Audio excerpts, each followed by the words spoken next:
the long-term ex and conflict with my dad.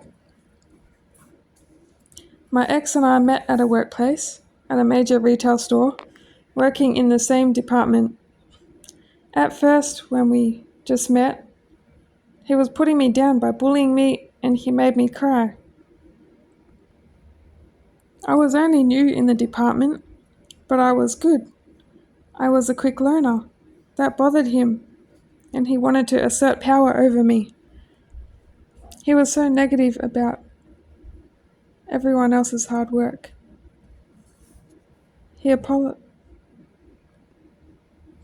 apologized and he invited me to his house to watch his Japanese comedy shows. Then we started going out with each other. I resented Japanese girls because I found out he had a fetish for them. I moved in with him and his family after a few weeks. I thought we would get our own place, but that didn't happen until 3 years later.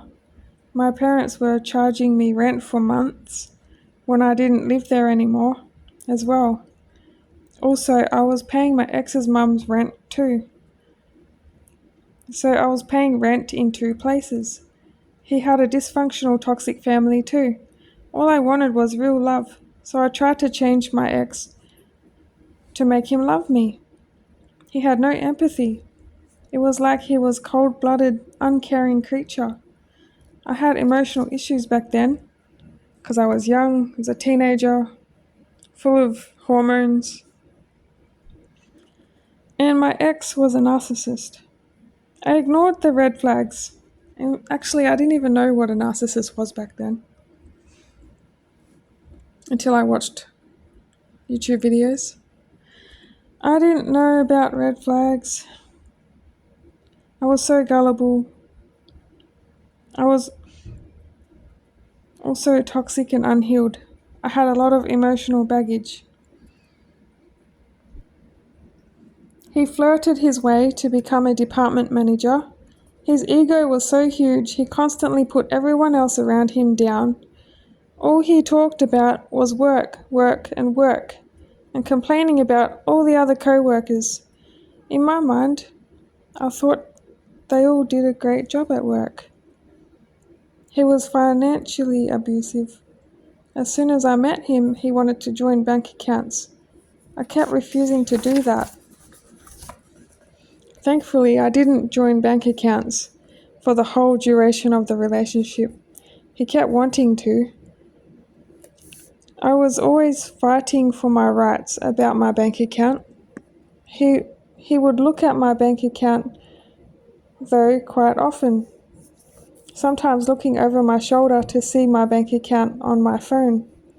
He used to give his mum thousands of dollars frequently, whenever she wanted it for her horses. He wouldn't let me buy a chocolate bar because he said I don't need it. And it was a dig at me too because he didn't want me to get fat. When he stopped me eating, I ate more behind his back. He also said if I got pregnant, I must have an abortion. He always told me what I can and can't buy with my own money. We would argue when we did shopping. I would just buy the stuff I wanted later without him knowing. He didn't have any emotions. I eventually put on 30 kilos from being unhappy and from being on the pill. Living at his mum's house was a nightmare. His family was so abusive to me. I stayed in my ex's room most of the time. His little sister was spoiled, and his grandfather had a fetish of buying her bras when she turned 9. She was just a kid, and it triggered my trauma of my own dad. The ex's sister told a teacher at her school that her grandfather sexually abused her. It all got swept under the rug. She was forced to apologize and forced to say that she was lying. I believe her though. Her grandfather was a creep. He was staying in a granny flat on the same property as my ex's mum's house. It was joined as one lot, 2 houses on one lot. She used to stay over in the granny flat after her grandmother died. She went over there to keep her grandfather company. I had a bad feeling about it, and it is triggering even thinking about it now. Well, not now, but when I was writing this book. I wish children were taken seriously about abusive situations. Most of the time, kids don't even speak up. So when they do, then it's even more reason to listen and to not ignore them. Between the 2 houses was a pool house with a nice sized pool and dining area. My ex's grandfather used to watch me and my ex's sister sunbaking and swimming. He saw us through the window and he would come out and hose plants right near us. I watched her grow up so quickly. Time just flew by.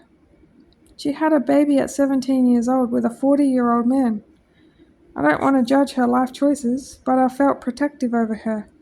I didn't say anything about it. I just hope she's okay and made the right choice in life. She was like a little sister to me. I was patient with her. When she was a kid, she got gum stuck in her hair, and I gently got it out. Her mum was going to cut her hair off short, and I stopped that from happening. I believed I helped her. She became a nice girl from me being around. She could have ended up like her mum if I wasn't living there. Her mum was just like my mum in every way. Mean, emotionally detached, and self-centered. Oh, and they were both cancers as well, if that means anything. One day, my ex's sister accused me of hitting her, and that was it for me. I had enough. The family went ballistic at me, especially the grandfather. During the 3 years living at my ex's mum's house, I was constantly asking my ex if we could get our own place to live, but he always had excuses. I finally sat up at dinner that day that the sister accused me of hitting her and said, "I'm leaving because you all took the sister's side when I didn't hit her." Then the grandfather grabs me by the arm and yells at me, saying abusive, horrible things, which I can't remember because I was in shock. He was yelling stuff like I'm never going to be part of their family. I was screaming back, which is so unlike me. I was screaming from the pit of my stomach, saying all kinds of things. My hands were trembling, and I was hyperventilating and almost having a panic attack.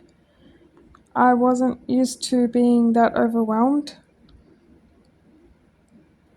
My ex didn't want me to leave, so he finally decided to rent a place with me, despite his family trying to stop him.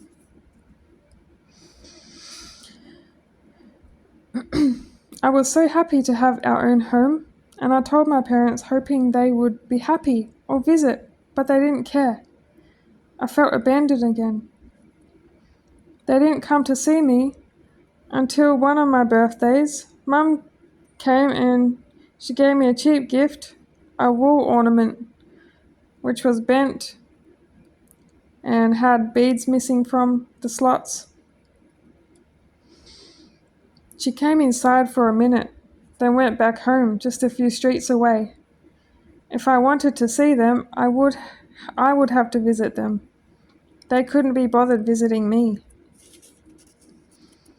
My ex used to always play on his PlayStation, and it used to upset me back then because I think I was codependent and wanted to have attention. So I used to nag him to stop.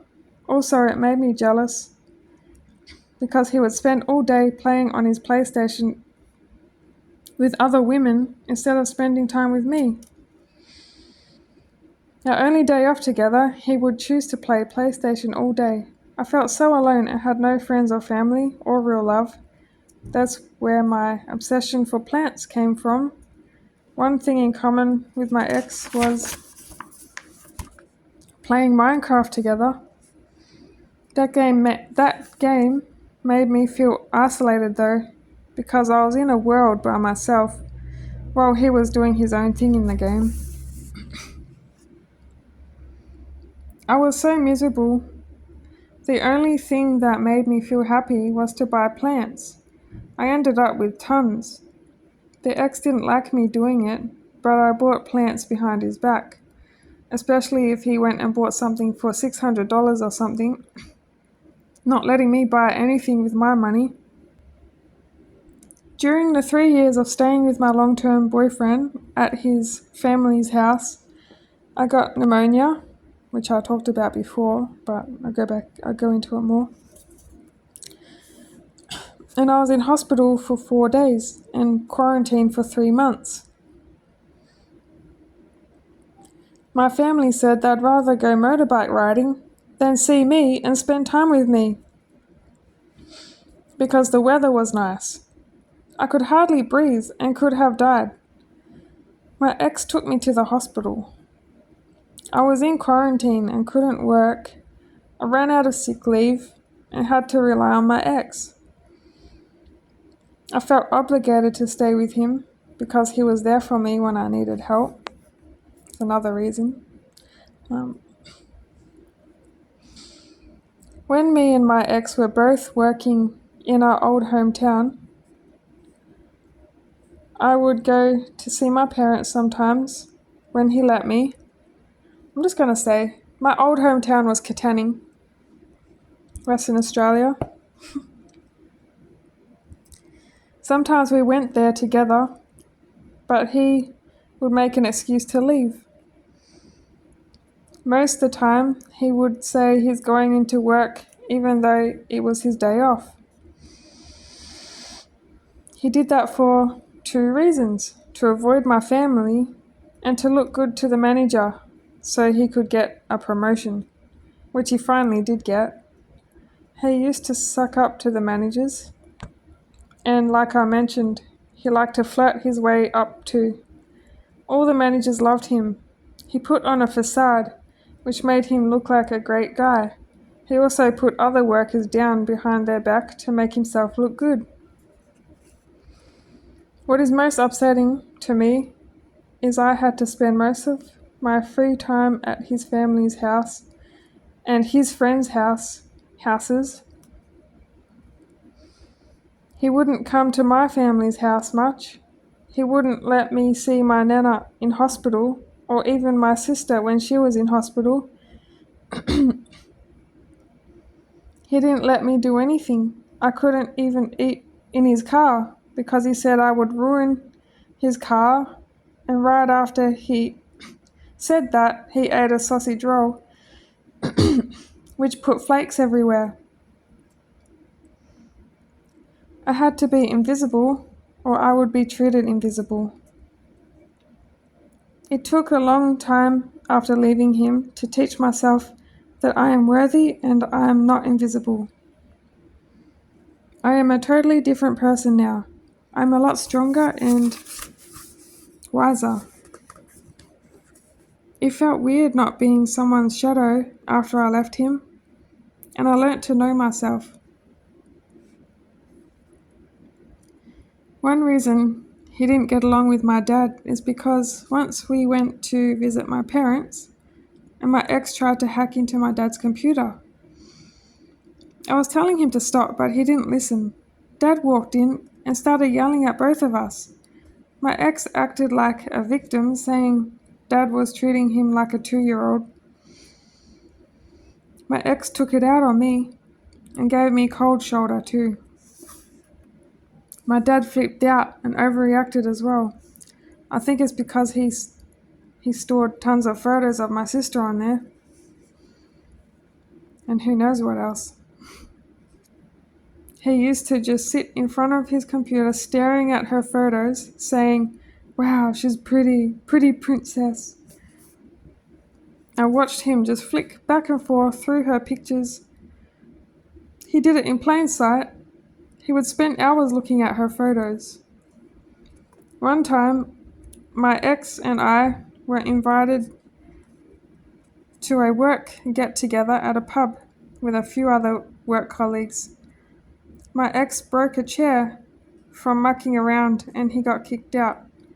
Then he took it out on me. He gave me cold shoulder and walked in front of me all the way home from the pub. Another work meetup, my ex threw an olive at a co-worker because he was mucking around. She got angry and overreacted. She made a huge scene. Then my ex took it out on me and ignored me all night and all the next day. The co-worker hated me for weeks after that incident when I didn't do anything wrong. The weird thing is, she started talking to my ex again, but not me. He had a way of turning people against me. Before travelling across Australia and moving to Melbourne, I gave $1,000 to my ex as a gift. He didn't even say thank you or anything. He didn't even acknowledge it or me. He was entitled and spoilt. Another time, on his birthday, I bought him a very expensive crossbow. He was so immature and ungrateful. He thought he owned my bank account, so he didn't appreciate anything I did. When I first got together with my ex, he made me throw everything I owned out, including sentimental items. He made me throw everything into the back of my old ute and take it to the tip. I was crying and he didn't care. He was saying, "Hurry up." I ended up throwing sentimental things out, which I can never get back. He had no remorse. I didn't see that as a red flag. I thought that's the treatment I deserved. I didn't know what true love was. He accused me of being a hoarder. I didn't have that much stuff. He just wanted me to throw all my stuff out, so I had to move in to his mum's house instead of getting our own house. The annoying thing is he had a room for his 2 giant fish tanks, his computers. He also spent a lot of money on those fish tanks, but I couldn't own anything or spend my own money. When I moved into his mum's house, his mum bred cats and she offered me a kitten. I said to my ex how I wanted a kitten and he said, "No, we're not having one." I finally stopped arguing and said, "Okay, I don't want one." After that, he lets me have one. In fact, forces me to have one when I decided not to. He said it was my cat and he's having nothing to do with it. That was contradictory because my cat was his cat when it suited him. Like when I left him for the very last time, he tried to take my cat after 6 months after our breakup. My ex wouldn't let me drive my own car on trips. When he drove my car, he used the very tip of his thumb, like I said before, on the steering wheel, causing me to get angry with him. He did it on purpose. He also went over the speed limit in my car so that I would get a fine. Luckily, I didn't though.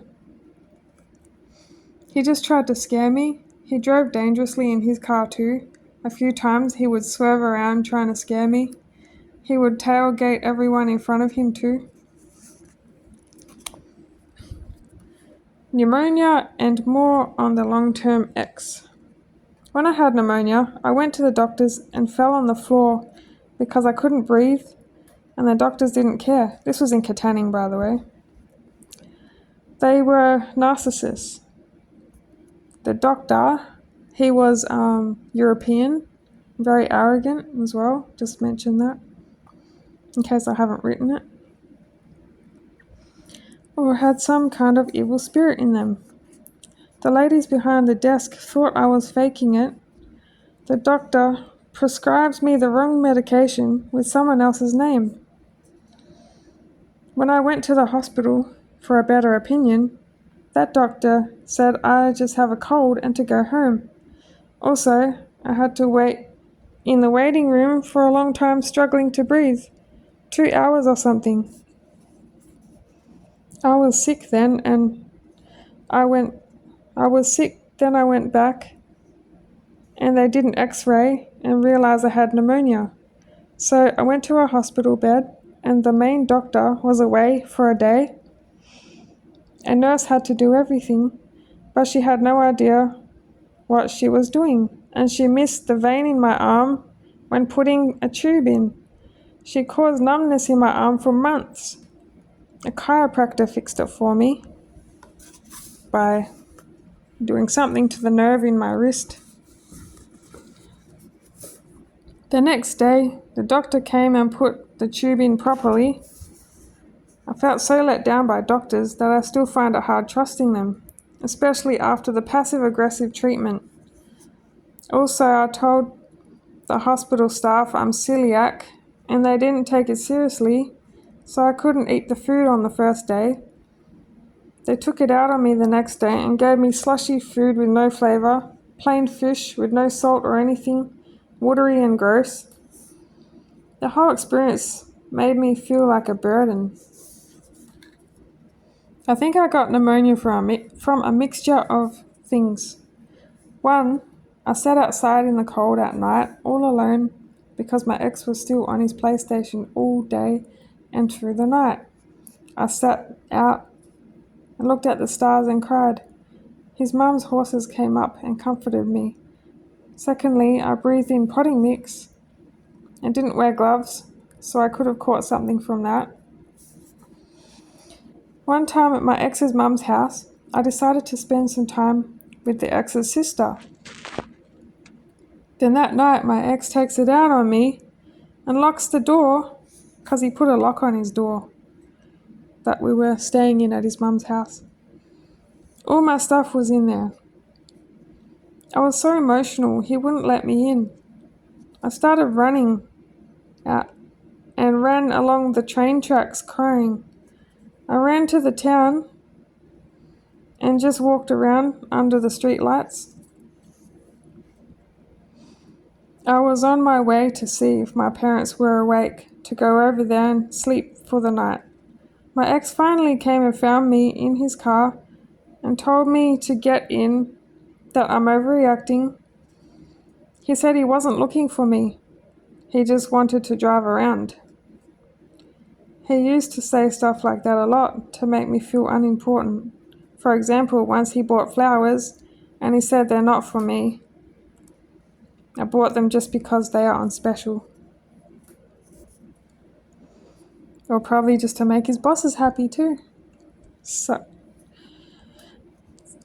one reason I finally left him was because 5 or 6 years in the relationship, he kept having a girl over when I was at work.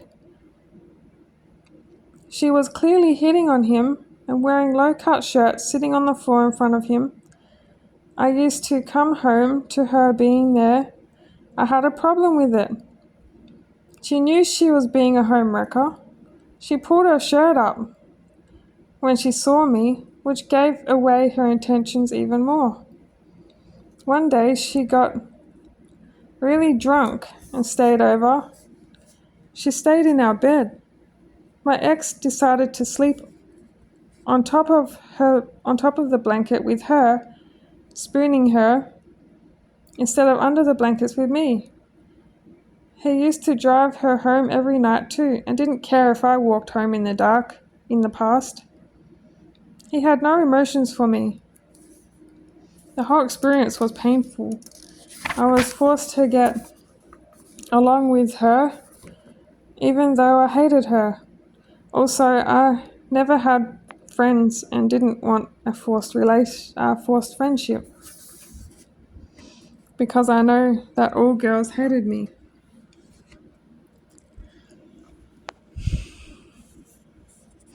One day, me and the girl cooked some brownies. My ex tried hers in front of me and everyone at his work and said it was delicious and didn't try mine. It was in public, so I couldn't say anything. He never tried my cooking ever.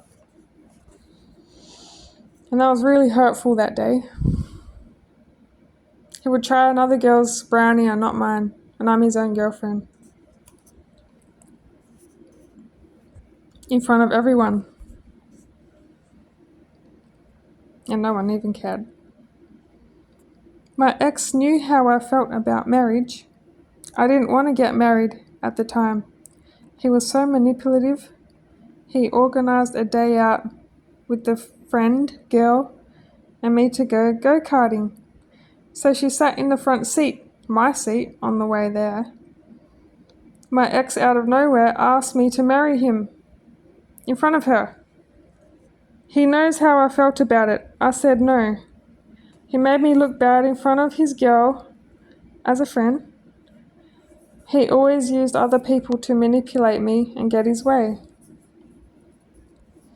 That whole day he was having so much fun with his friend, go-karting, leaving me out of it. Later I decided I wanted to leave him. He said, let's get counselling instead. He also vented everything to his girlfriend, manipulating her to get to me. We got counselling, but he only came to the first one. He said, I'm not the one who needs it. The counsellors said he's the one who needed it, not me. After talking to a counsellor for about 2 weeks, I finally built up courage to leave. This time my ex was pushing me to leave him and made it seem like my idea. Secretly, he already had someone else, not his girlfriend, but another girl, who he used to call Little Miss Muffin, in front of me. He totally ignored me and gave me cold shoulder, which I got used to, though, after years of it. The funny thing is, he told me that I am too short for him, even though I am 177 centimeters tall. And his new wife, Little Miss Muffin, is way shorter than me. Yeah, so he got married 6 months after we broke up for the last time, which I'll probably say in there later. He never gave me eye contact either. When I was trying to have conversations with him, I would feel like I was talking to a brick wall. He would ignore me and wouldn't acknowledge I was talking. I would repeat myself a lot until one day I just stopped talking to him. Sometimes it would be weeks at a time where I'm treated like an invisible ghost. I couldn't have any type of conversation with him at all. He would totally go into his own world and shut me out. After a while, after getting used to the treatment, if I came home and he was sitting on the couch not acknowledging my existence and giving me cold shoulder, I would stop letting it get to me and go do my own thing. For the first few years, his behavior made me feel so isolated and rejected. But then I got used to it. Anyway, he made me leave by pushing me away so he can play victim. He was showing me no affection or love, and he really pushed me to leave him because he was a coward and didn't want to be the one to leave me. I found someone to live with, which was a blessing at the time, before I found a roommate. I contacted Safe Homes for Women to apply for a place. He found out and told me not to go because then he would look bad, like an abusive person. Thing is, he was abusive, emotionally abusive. He took antidepressant pills as a tactic to make me stay. He said that taking them will help him change and he will emotionally open up to me. but it didn't work. All those pills did was made him sweat bad, where he had puddles of sweat in the bed.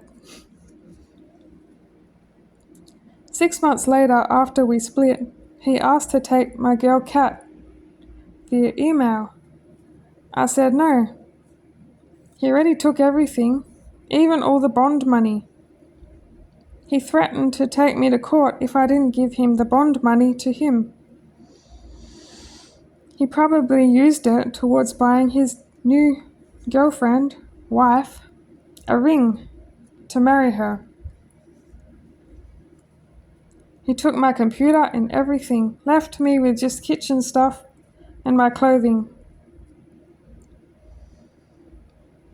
He got married also the mattress, his brother's mattress. And his brother is gay. And I had like a hole in the mattress from you know what. and I had that mattress for so long. Because I was struggling, so I had to use that mattress. Disgusting. But it was on the end of the bed, so the hole.